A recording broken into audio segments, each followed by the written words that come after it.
Let's go ahead and move forward to slide number 13. So slide number 13 reads as Title VI non-discrimination statement. And to the right, there's an image, a copy of a Caltrans non-discrimination policy statement. It may be a little bit difficult to see the non-discrimination policy. However, there's a hyperlink right below that where it's a non-discrimination policy statement. You can more than happy to click on that link. It'll bring you directly to the copy of the Caltrans non-discrimination statement. I just want to go ahead and provide a copy of how a non-discrimination policy looks like. Okay, and a policy statement should be signed by the head of the agency or the public works director, whoever the head agency is in your agency. It also, once you sign the non-discrimination statement, it also needs to be disseminated to the public. It could be method as posted in the public area or even on your agency website. What the non-discrimination statement is signed by the head. It expresses the agency commitment to the non-discrimination provision of Title VI. That's why it's important to have a non-discrimination statement. It is basing the agency commitment, expressing how they're going to handle or how they're going to implement the Title VI program. Okay. Once this is signed by your head of agency, you want to ensure that you circulate the policy statement internally and to the general public, so that way they will have understanding what your agency, how you guys handle that you do not discriminate based on these statutes that we mentioned on the previous slide. Okay, where appropriate, you want to make sure you publish this in language other than English. So depending on your demographic in your agency, if you have a high Spanish speaker or maybe Chinese speaker, whatever the case may be, then you want to make sure you translate those documents into those languages. It all depends on your demographic. Then we can go into further detail regarding the language being served in the next couple of slides.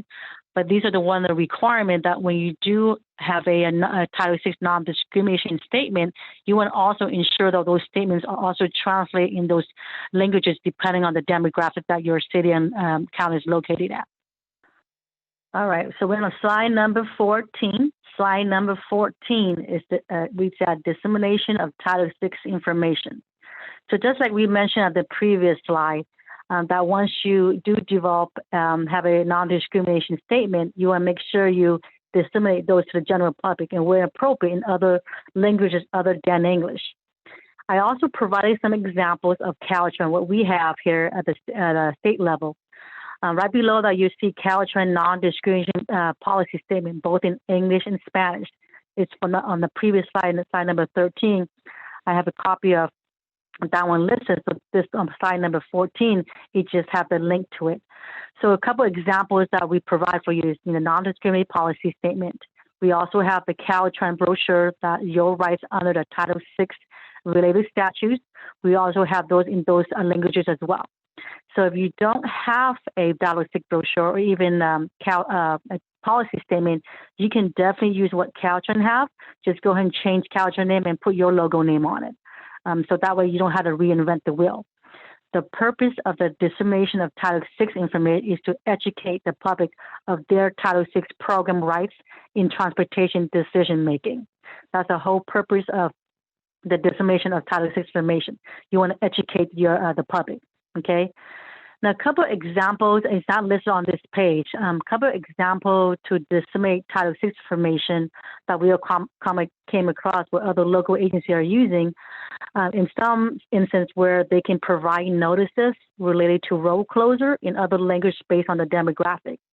So, for example, if you have a sidewalk being closed or road being closed, if your demographic is high in Spanish speaker, then we would recommend, highly encourage for you to make sure you translate those notices into Spanish. Or if you have a high demographic in Spanish speakers, then you want to make sure you translate that notice, that road closure in that language as well. So it's very important when you disseminate this Title VI information, you also making sure you're looking out for those individuals that don't speak or read English. Okay.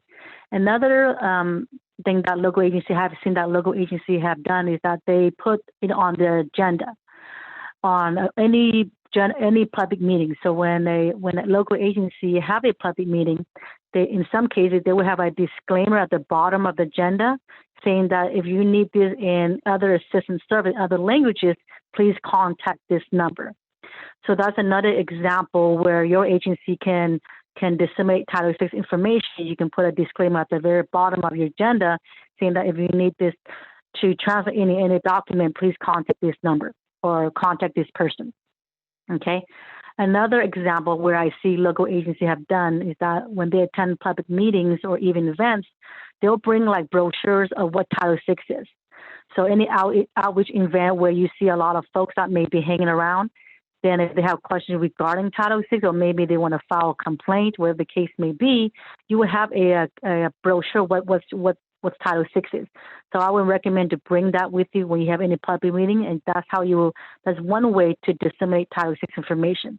Because we have seen local agencies that have carried that around them, or maybe they have it in the lobby. I see where they have it in the light rail station or bus station, or even at the farmers market. They have like Title VI information posted on the walls. So that's a good example where you can disseminate Title VI information. Okay, slide number 15. Slide number 15 read as Title VI training. And to your left, there's an image of an instructor pointing at a whiteboard. Okay, so Title VI training. So you want to provide Title VI training for its managers, supervisors, staff with frequent public contact every 2 years. We also provide samples of Title VI training. One is the Federal Aid Essential for Local Public Agency. Okay, this is an overview of FHWA Civil Rights Program requirement. These are short videos of Civil Rights Program. There's also ADA on there, which is American Disability Act. There's also Title VI on there, as well as DBE. So this is an overview of what FHWA Civil Rights Program is really about. So we also provided the FHWA Title VI Toolkit, which it's just more of a user-friendly guide for local public agency. So those two samples, I would encourage you folks, if you're the one that would be providing the training, to include those samples as part of your training. And in addition to the Title VI training, we also want to include what we call the limited English proficiency / language assistance service. We can go with what that is as we progress through the program of the training. So with the Title VI training, now this is just for your staff. This is not for the public. So anybody that provide that training, you want to make sure that you want to train the staff that have frequently public contacts with your agency. And it is required for every 2 years. Okay, so we just provided some samples on slide number 15. You don't have to use those samples. You can definitely create your own, but those two samples are provided if you don't have the Title VI training in place. Okay, I have seen some agencies that do combine their Title VI training with their Title VII. I wouldn't recommend doing that because Title VI is more for the public and Title VII is more for your internal, which is your employee. So I wouldn't recommend to combine those two training together. You want to separate those two because one is a protection for the public, which is the Title VII. Title VI. Title VII is more protection for your employees. So you want to ensure those are two separate training programs. Okay, folks, let's go and move forward to slide number 18. Okay, we'll spend a little bit more time on the Title VI complaint process. There is new changes to that, especially with how to file for complaint and how to investigate. So I want to go over that as well. So on slide number 18, we have Caltrans Office of Civil Rights, OCR process. So all FHWA Title VI complaint received by a local public agency are to be forwarded to Caltrans to submit it to FHWA division office. So what that means is that there was a memo from FHWA that was sent out back in 2018 that local agency, they take the authority away that local agencies are not supposed to investigate their own FHWA Title VI complaint, okay? So when a local agency, such as the city or county, receive a Title VI complaint, especially if it's an FHWA Title VI complaint, they do not investigate their own complaint. Okay, that gets forwarded over to Caltrans, and Caltrans forward that over to the FHWA division office. You can have a Title VI complaint process, but you cannot investigate your own complaint. So I want to make sure I make that clear. So it goes for Caltrans as well. If Caltrans received a Title VI complaint, we do not investigate our own. That gets forwarded over to FHWA. So when it relates to any FHWA Title VI complaint, OCR, which is Caltrans Office of Civil Rights, we do not investigate our own, nor do local public agency investigate their own. You can have a Title VI complaint process, but you just don't investigate your own complaint. That gets forwarded over to Caltrans, and Caltrans will go ahead and forward that over to FHWA. Okay. The second bullet point say the same thing. Is the Title VI complaint process under the Federal Highway Administration, which is FHWA. All complaint filed with Caltrans will be forwarded to FHWA. Just like I mentioned earlier, even with Caltrans Division Local City, when we receive a complaint, even at the district level or the headquarters level, we do not investigate our own FHWA Title VI complaint. Those complaints will forward over to FHWA. They have an investigation unit where they can investigate the FHWA Title VI complaint. So that's a big difference. It was changed back in 2018. I know some of you all have Title VI complaint process in place where you have a process or a procedure in place how to file for complaint. That's fine. You can just leave that as is. But when it comes to the investigation part, when you do receive that Title VI complaint from the public, you do not investigate that complaint. That gets sent over to Caltrans, and Caltrans will go ahead and facilitate that process for the local agency. Okay. Now, the third bullet point to read as Title VI complaint process under the Federal Transit Administration, which is the FTA. I know that the purpose of this training is FHWA Title VI program. I listed FTA on there because with Caltrans, we do facilitate and assist with investigation when it relates to FTA, Title VI complaint. That's a big difference that I normally don't want to put this on this training because I don't want to confuse the audience, in related to FHWA, FTA. But the purpose of this entire training relates to FHWA. But the reason why the purpose for me to put FTA on there because with Caltrans, we do assist in the investigation. Only when they come to FTA Title VI complaint. That's the only time that Caltrans would get involved when investigating any Title VI complaint. Okay, so just an overview of the Title VI complaint process. So when a local agency, when you all have receive a complaint, you guys can receive the complaint. You can document. That's your way of collecting your data. That's fine. But once you receive that complaint, you forward it over to Caltrans immediately. Once you get that complaint forward over to Caltrans, and Caltrans would do the same thing. We will collect our data, and then we forward that over to FHWA, where they would go ahead and do an investigation. Okay, so that's the new changes of since 2018. That I want to make sure that you all know that we do not, even state level, local level, we do not investigate any FHWA Title VI complaint. Now with FTA complaint, that's a little bit different. That's Caltrans will assist in the investigation, but FTA do encourage a local agency to handle that at a local level before it goes to the FTA for investigation. So that's their intake on that. They want, when it comes to FTA Title VI complaint, they want the local level to handle it first prior to sending it out over to FTA. So that's a big difference between those two changes regarding the Title VI complaint process. I know some of you guys also have it on your Title VI complaint, because I've seen it before, where you have your Title VI program plan, and there's a procedure for how you process the complaint process. You want to make sure you want to tweak that to ensure that the agency, which is yourself, local public agency, they do not investigate. They send that over to FHWA. I know that there may be some questions on that as well, but with that in mind, how I see it is a good thing for all level, because not only would that take some of the responsibility away from local public agency to investigate their own, it goes to the FHWA for them to investigate. Okay, and the whole changes to that is due to conflict of interest, because you definitely don't want to investigate your own, because it is technically a conflict of interest. So that's why there's the new change happened in 2018 when they took that authority away from state as well as local agency to investigate their own FHWA Title VI complaint. All right, moving forward to slide number 19. Slide number 19 reads as data collection and analysis. Develop a procedure for the collection of statistical data. Analyze data collected to determine the effectiveness of outreach method. So right below that, we provided some example what FHWA resource in the data collection analysis. We can go over that later.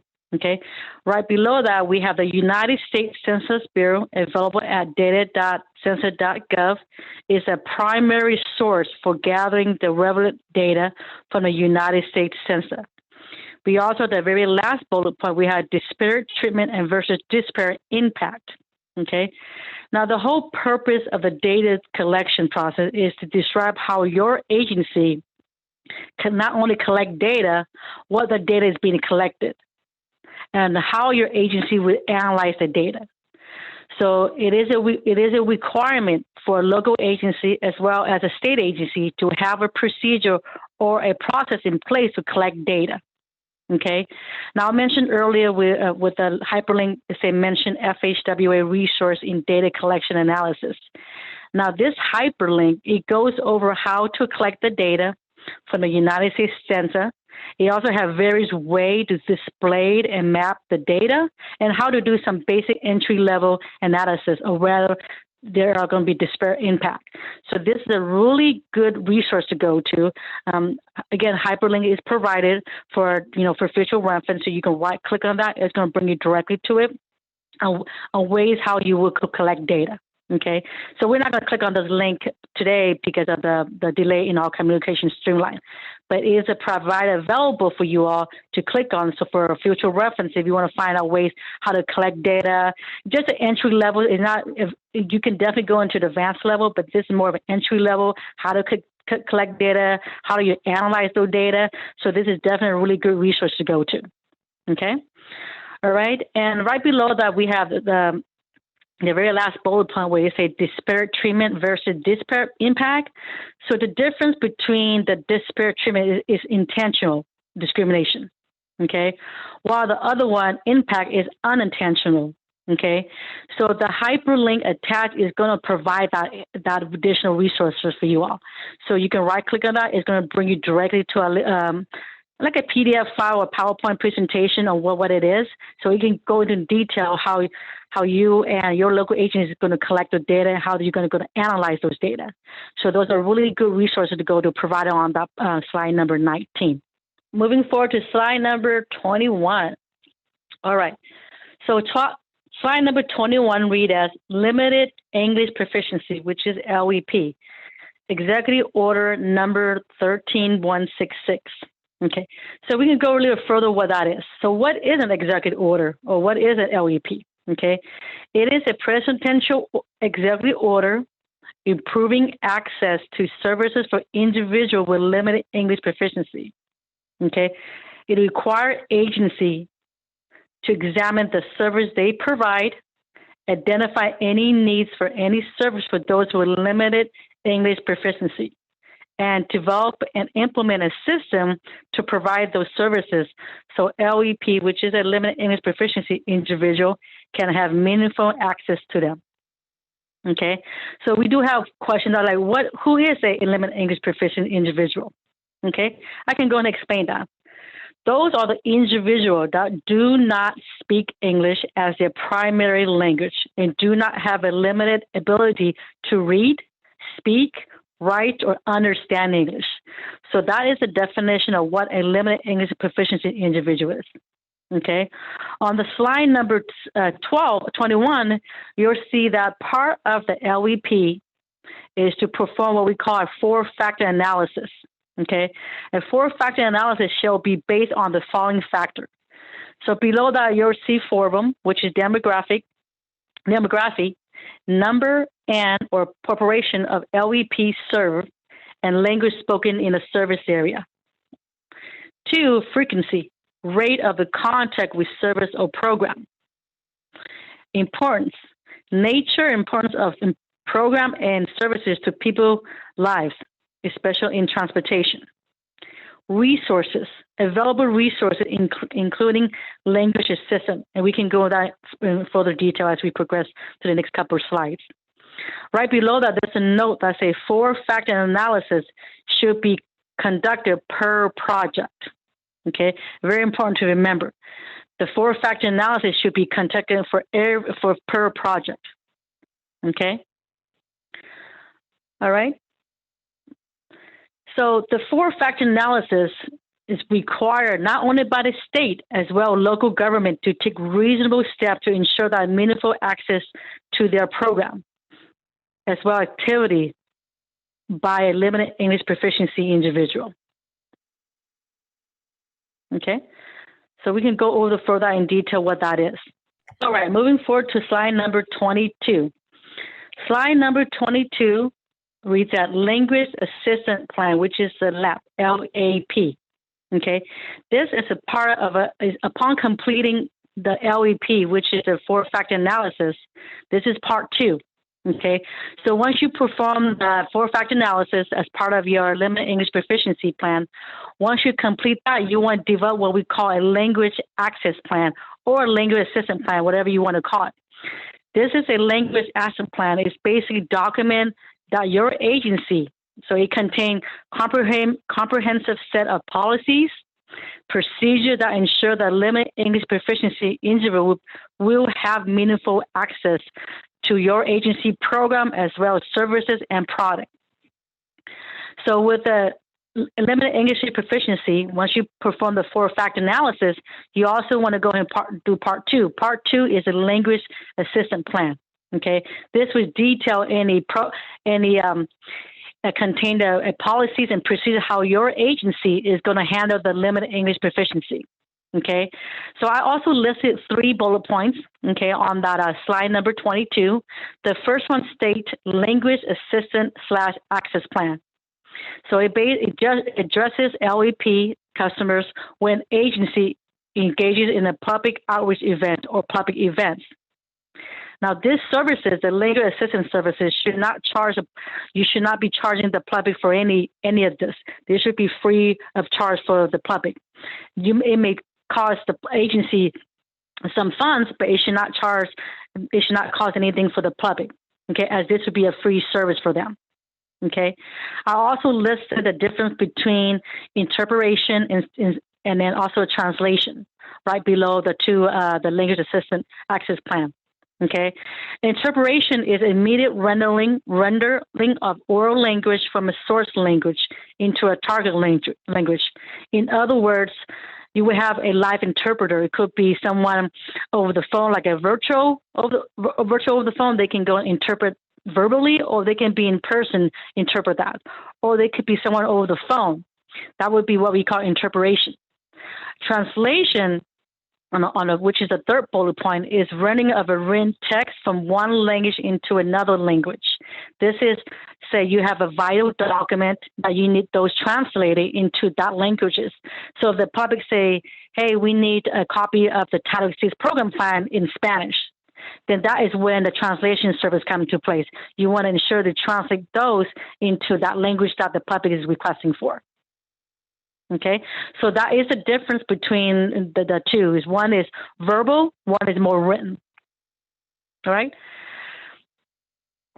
So for the next, the also type of languages services we can provide for you on the next slide. This is what on slide number 22, it just explained to you after you completing your 4-factor analysis, which is the LEP, then this is something you would do. Part 2 is to create a plan. So now that you have collected your data, you have analyzed your data, you have know what your demographic is, then part 2, which is the language assistance plan, that would be part 2 of your plan. How are you going to put that into policies? How are you going to put that into procedure? How are you going to handle the limited English proficiency community? That's what it's important to have a LEP plan, which is the language assistance plan. All right, slide number 23. So just like I mentioned earlier about providing some samples, Okay, so the language assistance program plan continues. So to your right, there's an image of a copy of a language identification flashcard. Okay, you can get a copy of this on the, we should able to have, so I apologize, I forgot to mention, right to your right hand on the bottom, lep.gov. That is a website you would go to go ahead and request for those copies. Okay, right there on the bottom right-hand corner, where it say lep.gov. Right? So slide number 23. So these are some example what a language assistant resources look like. You could have bilingual staff, I speak cards, or even language identification card, which is, you know, on the right-hand side. I put in a copy of that to the right. You can have qualified interpreter, or you can have telephone interpretation. Okay. Now, what we have here at Caltrans, we have what we call a Caltrans volunteer bilingual list and language life solution. So for people at Caltrans as well, the district level, we have that list for them. So if anyone that calls in, or not even calling, if they have kind of like, let's say, a public counter with the Caltrans, we have those volunteer language line, or even the list available if, let's say, someone come in and say, they don't speak English or they don't understand English. We have that flashcard, or we can go ahead and contact what we call the language life solution, because that is a third-party vendor that we use at a state level. We'll contact them. They'll go ahead and identify the language being served, and they'll go ahead and assist that individual. So those are the examples that we use here at Caltrans. And there's other examples that I have seen other local agencies use as well. They have, you know, I'm not sure exactly what the agency name is, but they have little cards where people, right behind the business card, they will have those language being served, and also the language line, because some agencies do use that language line solution as well. So that's another example that you can use as well. And another one, you can post notices detailing in your agency your obligation under the how to file complaint in those languages as well. You can notify your limited English proficient customer the availability of a language service maintained. I also have often seen on some agency website where they have their website, they also have the Google Translation. The Google Translation is also a good resource. That could be part of your limited English proficiency plan as well, where you can also have the Google Translation icon available on your public website, because I have seen that. The thing to keep in mind when you use that Google Translation, you also want to ensure that whatever document, PDF file that you have on your website, those are also translated into those languages as well. Because at time what I do find that some agencies have the Google Translation in that language, but however, when they'll translate everything on the website in that selective languages. However, some documents that they have posted or uploaded, those are not translated into those languages. So it's very important for you to also ensure those are also translated. If not, you know, I know we mentioned earlier in the previous slide that we have Caltrans have other Title VI brochures in those languages as well. So you can definitely more than happy to use what we have, just got to change your logo. That's another resource you can go to if you don't want to reinvent a Title VI brochure. You can use what Caltrans have. Okay, so then there's another example I have seen that, again, you know, they have the Google Translation. That's a really good resources. Even some of your Outlook have that feature where, depending on what Outlook that you have, but email actually have an icon or a feature in that can translate in those languages as well. So you have those two, or you have, you know, certified staff or volunteer staff that's bilingual, and they can assist you in translating those documents. So all that can be part of your language assistant plan and part of your 4-factor analysis as well. Okay.